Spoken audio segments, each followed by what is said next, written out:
பொதுவாக வாஸ்துவை பொறுத்த வரைக்கும் எல்லாரும் என்ன ஃபீல் பண்ணுறாங்க, ஒரு காஸ்ட்லி அஃபேர். ஆமாங்க. அதாவது இந்த வீட்டில் இந்த வடமேற்கு பகுதி இடிங்க, இது சரியில்லை, இந்த பக்கம் இடிங்க, இது மாதிரி மிகப்பெரிய செலவுகளை இழுத்து விட்றதா இருக்குது அப்படின்னு. குறைந்த செலவில் இந்த வாஸ்து நிவாரணத்தை செய்ய முடியுமா? இல்லை, இல்லை அந்த அளவு செலவு பண்ணி தான் ஆகணுமா? செலவு பண்ணி தாங்க எவ்வளோ ஒரு வழியே இல்லைங்க. வாஸ்து தப்பாக இருந்தால் நம்ம ஒன்றுமே செய்ய முடியாது. வீட்டை மாற்றி ஆகணும், அப்படி இல்லைன்னா இடிச்சிட்டு மாற்றிக்கிறேனுங்க. ஓ, அதுதாங்க உண்மை. இப்போ நான் குடியிருந்த மனை வந்து எனக்கு சொந்த வீடு கோயம்புத்தூரில். அது 1.5 அடி நார்த்து வெஸ்ட்டு கிராஸ் அந்த மனை. 1.5 கோடியே காவு வாங்கிருச்சுங்க ஐயா.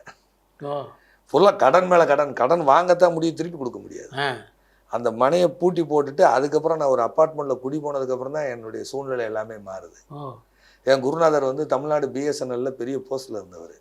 அவர் கூப்பிட்டு சொல்கிறாரு, அம்மா அவர் சொன்னால் கேட்க மாட்டார், நிறைய நாலேஜ் இருக்குது, இவர் இருக்க நாலேஜுக்கு எங்கேயோ போயிருக்கணும்.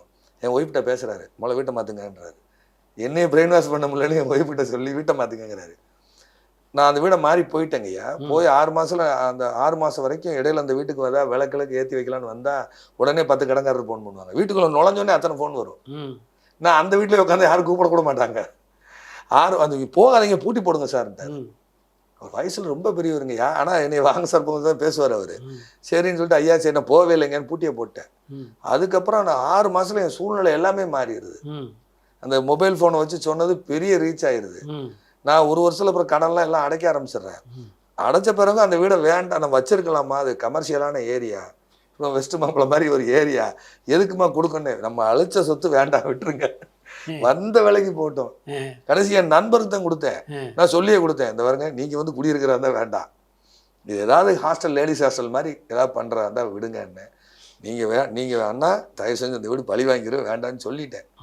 ஆனால் நான் குடி போகலைங்க, அதான் ஹாஸ்டல் மாதிரி தங்கி வாடகை கூட போகிறோம் அப்படின்னு சொல்லி அவர் வாங்கி அதை புனரமைச்சு பண்ணியிருக்கிறாரு. 100% உண்மைங்க ஐயா. நீங்கள் எங்கள் வீடு, எங்கள் ஊர் பூர்வீகத்து வீட்டில் தென்மேற்கு மூலை ஓப்பனுங்க ஐயா. தென்மேற்கு மூலையில் செப்டி டேங்குங்க ஐயா. தென்மேற்கு மூலையில போர்வெல்லுங்க ஐயா. அம்பானி இப்படி வந்து 6 மாதத்தில் காணாம போயிடுவார். அவ்வளோ வாஸ்து 18 வருஷம் அந்த வீட்டில் போராடி இருக்காங்க ஐயா. கார்மெண்ட்ஸ் சொல்லிலாம் தெருவு கொண்டு வந்து எல்லாத்தையும் பாதிப்பை உண்டாக்குச்சுங்க. அப்போ தான் இது தேட ஆரம்பிச்சது, என்ன ஏது வாஸ்து அப்படின்னு.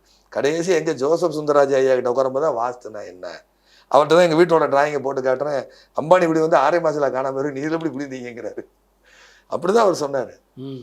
அவர் வந்து தான் வாஸ்து அதுக்கப்புறம்லாம் பார்த்து சரி வாஸ்து இவ்வளோ தூரம் உண்மை அப்படின்னு சொல்லி இது பண்ணிக்கிட்டேங்க.